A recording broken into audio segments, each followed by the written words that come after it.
దేవుడు ఉంచడానికి దేవునికి ఇష్టమైంది. ఒకటేమో రూతు, మరొకటి ఎస్తేరు. రూతు అన్యురాలు, యూదుడైన బోయజును పెళ్లి చేసుకున్నాడు. అలాగే ఎస్తేరు యూదురాలు, అన్యుడిని పెళ్లి చేసుకున్నాను అహష్వేరోషు రాజును. అలాగే చేసుకున్న ద్వారా కూడా వారు యూదులందరికీ ఆశీర్వాదకరంగా అయ్యారు. వారు ఎస్తేరు ద్వారా యూదులకు రక్షణ కలిగింది. యూదుల్లో రూతు ద్వారా బెత్లెహేముకు ఆశీర్వాదము, యేసుప్రభు వారు యూదా గోత్రం నుంచి రావడానికి కూడా రూతుని దేవుడు వాడుకున్నాడు నయోమికి. సో రాబోయే తరం వారందరికీ కూడా రూతు ఆశీర్వాదకరంగా మారింది. మనం చూసాము దీని సంగతి కొంచెం పుస్తకంలో. ఇది జరిగిన period of writing 1010 to 970 AD BC, before Christ. 1010 to 970. Judges పరిపాలించిన కాలం. మొదటి అధ్యాయం మొదటి వచనంలో ఉంది, న్యాయాధిపతులు ఏలిన దినములు. కాబట్టి పీరియడ్ అదే, న్యాయాధిపతులు ఏలిన పీరియడ్. మనం చూసాము లాస్ట్ టైం కూడా. ఇశ్రాయేలుకు రాజు లేడు అనే మాట 4 సార్లు న్యాయాధిపతుల గ్రంథంలో చూసాము. దాదాపు 7 సార్లు ఒక సైకిల్ జరుగుతుంది న్యాయాధిపతుల గ్రంథంలో. ఇశ్రాయేలు పాపం చేస్తారు, దేవుడేమో శిక్షిస్తాడు, తిరిగి వారు పశ్చాత్తాపడతారు, దేవుడు న్యాయాధిపతులు పంపించి వారికి రక్షణ ఇస్తాడు, మళ్ళీ వారు పాపం చేస్తారు, మళ్ళీ దేవుడు శిక్షిస్తాడు. ఈ సైకిల్ 7 సార్లు తిరుగుతుంది. దాదాపు 14 మంది జడ్జెస్ని దేవుడు వారికి ఇచ్చాడు. అందులో చాలా మంచి వారు కూడా ఉన్నారు. దెబోరా, శాంసన్, ఒత్నియేలు ఇలాంటి వారు కూడా ఉన్నారు. సో ఆ రోజుల్లో పరిస్థితి ఏంటంటే అరాచకం, అనార్కీ, అపోస్టసీ, అపతి. ఈ 3 ఆ రోజుల్లో ఉన్న పీరియడ్ను, స్థితిని మనకు బయలుపరుస్తాయి. రాజు లేడు, అరాచకం, దేవుడు కూడా లేడు వారికి. No king, no God, no morals also. నీతి నియమాలు లేకుండా ప్రతివాడు తనకి ఇష్టమైనట్టుగా జీవిస్తున్నాడు. సో దీంట్లో కీ వర్డ్, ముఖ్యమైన పదం రెస్ట్, విశ్రాంతి. రెస్ట్ అనే మాటికి వచ్చేది మనం చూస్తాం. మెసేజ్, మెయిన్ మెసేజ్ ఏంటంటే redemption through rest. Redemption through rest and reunion with God. విమోచన ద్వారా విశ్రాంతి, అలాగే దేవునితో తిరిగి కలుసుకోవడం ద్వారా విశ్రాంతి. అది మనం చూస్తాం. సో ఈ పుస్తకాన్ని 4 అధ్యాయాలు, 4 శీర్షికలు పెట్టచ్చు మనం, హెడ్డింగ్స్ కూడా. Weeping first chapter, working second chapter, third chapter waiting, 4వది వెడ్డింగ్, వివాహం. విలాపము, విధి అంటే పని, వేచిండుట, విలాపము. సో వివాహము లాస్ట్లో. Sorrow, service, submission and satisfaction. Family, family, feet and feast. అలాగా రకరకాలుగా మనం చెప్పచ్చు దీన్ని. So they went to Moab. బెత్లెహేంలో కరువు వచ్చింది ఫస్ట్. కరువు ఎందుకు వస్తుంది? దేవుడు శిక్షిస్తున్నాడు. ఎందుకు శిక్షిస్తున్నాడు? ఇశ్రాయేలు పాపం చేశారు కాబట్టి కరువు వచ్చింది. కాబట్టి ప్రజలు ఏం చేయాలి? పశ్చాత్తాపడాలి. తిరిగి దేవుడు బాగు చేస్తాడు వారిని. కరువులో వారు నిలిచి ఉండాలి. బెత్లెహేంను వదిలిపెట్టకూడదు. రెట్టల ఇల్లు అది, పాలు తేనెలు ప్రవహించే దేశం అది, దేవుని వాగ్దాన దేశము.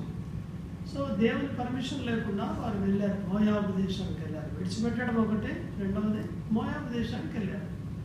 మోయాబు దేశం, మోయాబీలు, అమ్మోనీయులు, లోతు అక్రమ సంతానం వారు. 10వ తరం వారు కూడా మోయాబీలు ఇశ్రాయేలు చేరడానికి వీలు లేదు. వెలివేయబడిన వారు, ప్రొహిబిటెడ్ నేషన్.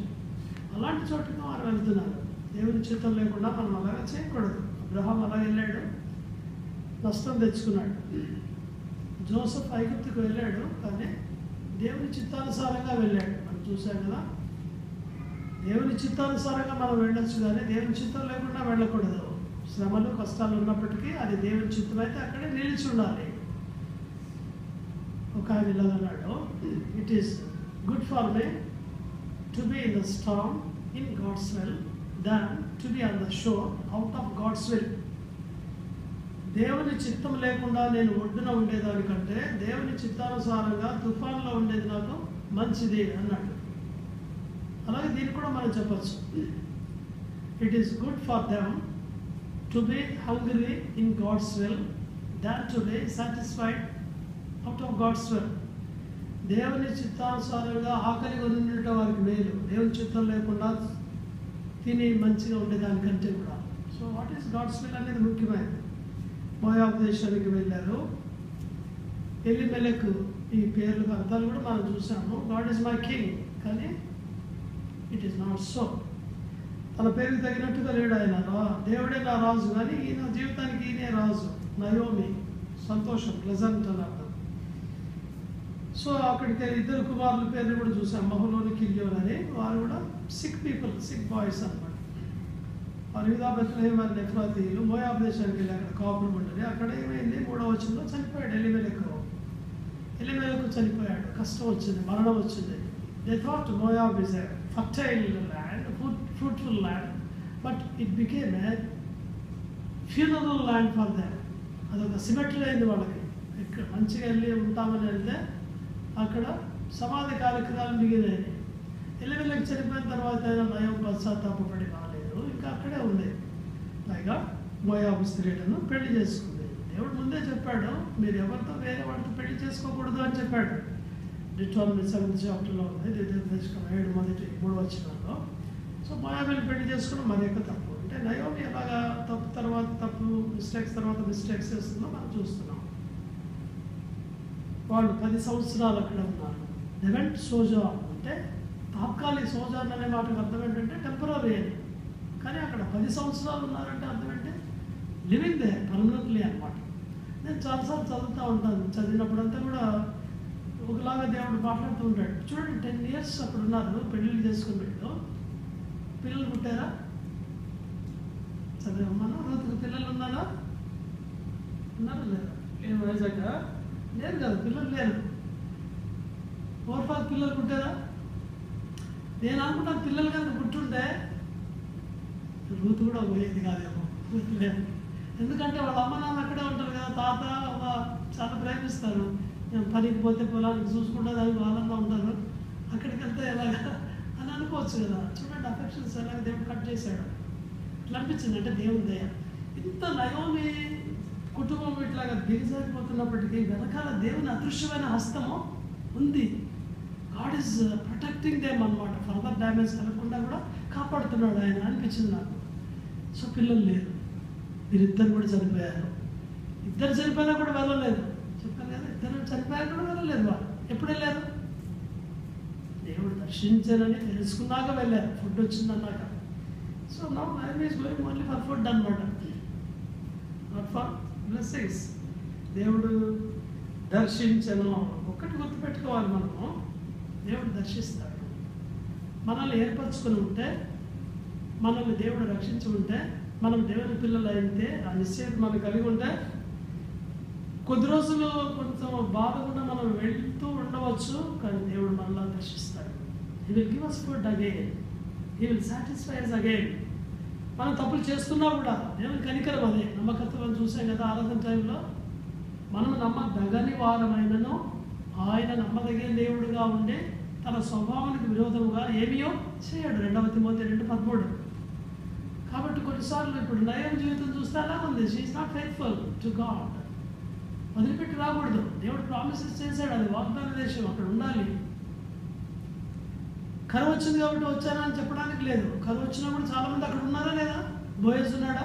బోయజ్ పొరలో పనిచేసేవాళ్ళు చాలామంది ఉన్నారా? వాళ్ళు బోయ నుంచి వెళ్ళారు పనిచేయడానికి, కానీ అక్కడే ఉన్నారు. అదే సో అట్లాగే వెళ్ళారు. కరువు ఉన్నప్పటికీ వెళ్ళకూడదు. వెళ్ళిటి ద్వారా వచ్చే నష్టాలు, దేవుని యొక్క సహవాసం వదలకూడదు. దేవుడు నమ్మదగిన వాడు. దేవుడు కొన్నిసార్లు మనం వదిలిపెట్టినట్టు అనుకుంటాము, మన తప్పుల ద్వారా అలాగ జరుగుతాయి. కానీ దేవుడు వదిలిపెట్టాడు, దేవుడు మర్చిపోయాడు అట్లా అనుకుంటాం. దేవుడు అలాంటి వాడు కాదు.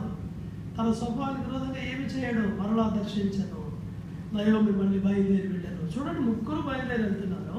నిజానికి వదిలిపెట్టి మోయాబును మార్గమున ఏం చేసింది Naomi? Still she is not with the lord. ఇంకా ప్రభుత్వం లేదా? ఓర్పోతా ఉంటుంది. నువ్వు ఎందుకు వస్తున్నావు? నీకు పెళ్లి చేసుకోవడానికి నా గర్భంలో మళ్ళీ కుమారులు పుడతారా?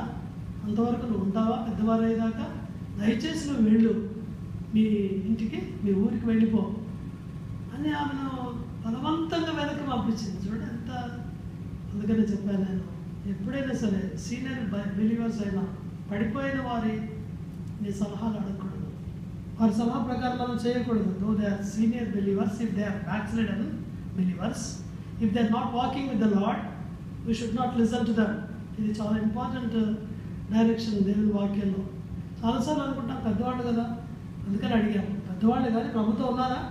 ఎలా తెలుస్తుంది కదా, వాళ్ళతో 10 నిమిషాలు మాట్లాడితే తెలుస్తుంది, ఎక్కువసేపు కూడా అక్కర్లేదు. లేదా లార్డ్ ప్రభుత్వం ఉన్నారా లేదా అనేది ఒక 10 నిమిషాలు మాట్లాడితే తెలుస్తుంది వారు ఎలాంటి వారు. సో అలాంటి వాళ్ళ సలహా మనం వినకూడదు. నయోమి ఓర్పను మోయాబు దేశానికి పంపించింది, దేశానికే కాదు మోయాబు దేవతల దగ్గరికి కూడా పంపించింది. మోయాబు దేవతలకు పూజ చేసిన తర్వాత ఓర్ప ఎక్కడికి పోయి ఉంటుంది? నరకానికి, అగ్నిగుండానికి. చూడండి నయం చేసిన భయంకరమైన తప్పు. చాలా జాగ్రత్తగా ఉండాలి సలహాలు వినటంలో. సో వాళ్ళ విశ్వాసాన్ని చూసినప్పుడు ఓర్ప సగం వెంబడించినట్టే ఉంది, కానీ ఈ గివ్స్ అప్, తను మొదలుపెట్టింది విశ్వాసాన్ని. రూత్ ఏం చేసింది? చూడప్. రూత్ మాత్రం ఉంది 7 తీర్మానం చూశాడు కదా. సో ఆమె ఎన్నిసార్లు చెప్పినా కూడా నేను పోనని చెప్పింది, నువ్వు మాట్లాడేది ఎక్కువ అని చెప్పింది. 7-fold decision she made. దీంట్లో ముఖ్యమైనది ఏంటంటే నీ దేవుడే నా దేవుడు.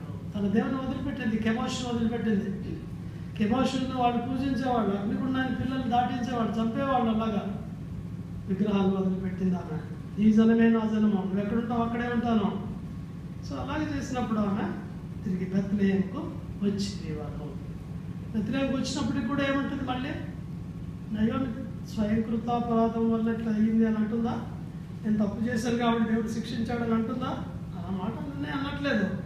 సర్వశక్తుడు నాకు కీడు చేశాడు, నన్నెందుకు నయోమి అంటాను? మారానండి, నేను సమృద్ధి గల దాన్నే వెళ్తాను, రిక్తురాలే వచ్చింది. 5 సార్లు దేవుడు నిందించే మాటలు మొదటి అధ్యాయంలో మనం చూస్తాం. చాలాసార్లు విశ్వాసులు రికవర్ అవ్వకపోవడానికి కారణం ఏంటంటే దేవుడిని నిందించుకుంటూనే ఉంటారు. వారు ఎక్కడ తప్పు చేసామో ఆ ప్లేస్కి వచ్చి ఒప్పుకోవడానికి ఇష్టపడరు. వారు చాలా కష్టమైన విషయం విశ్వాసుల జీవితాలు ఏంటంటే తాము చేసిన తప్పు ఒప్పుకోవడానికి ఇష్టపడరు. ఇంకా దేవుడితోనే ఆర్గ్యుమెంట్స్ చేస్తూనే ఉంటారు, కరెక్ట్ చేసామని సమర్థించుకుంటూనే ఉంటారు. దానివల్ల మనకి ఎలాంటి ఆశీర్వాదం లేదు. కాబట్టి నయోమి జీవితం చూస్తాం, నేను వ్యక్తురాలే వచ్చి. So just chapters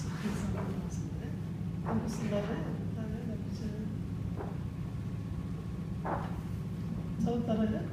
first sentence Naomi జీవితం.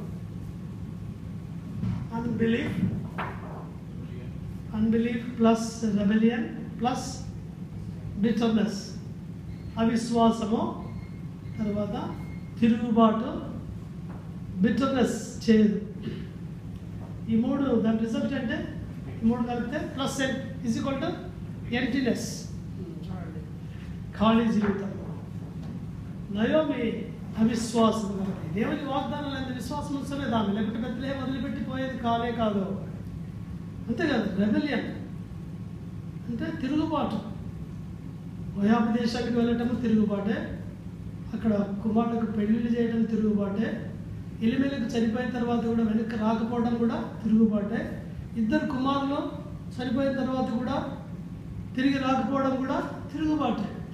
బిడ్డ కోసం వచ్చింది కాబట్టి ఆమె జీవితం ఏంటంటే ఎంటీనెస్. నిజంగానే ఖాళీ అయిపోయింది ఆమె. ఎంటీనెస్, చేదు. దేవుని పట్ల చేదు ఉండకూడదు, మనుషుల పట్ల కూడా చేదు ఉండక్కర్లేదు. ఏషావు గురించి హెబ్రీ రైటర్ పౌలు రాస్తాడు చివరి అధ్యాయంలో 12వ అధ్యాయంలో, చేదైన వేరేదైనా మనిషి మీరు ఏషావు లాంటి భ్రష్టులు అవుతారేమో, జాగ్రత్త.